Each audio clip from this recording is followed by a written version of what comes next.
1400 tahun dahulu, 1 dinar boleh beli seekor kambing. Sekarang, 1 dinar ini masih boleh beli seekor kambing.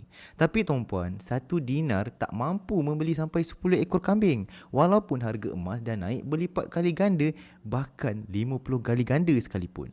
Maksudnya apa? Emas adalah penyimpan nilai yang baik, emas adalah penyimpan nilai yang sangat ampuh. Emas melindungi kekayaan kita dari terhakis disebabkan inflasi ataupun risiko kejatuhan ringgit.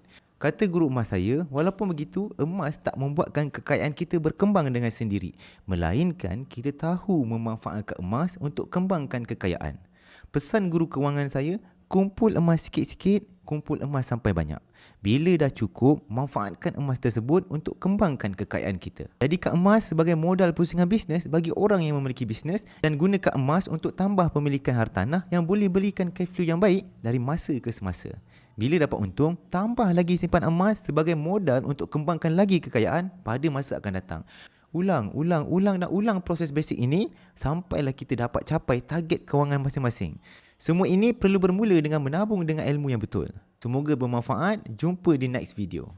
Jadi kepada anda yang nak mulakan simpan emas, boleh PM saya sekarang. If you learn something, please comment.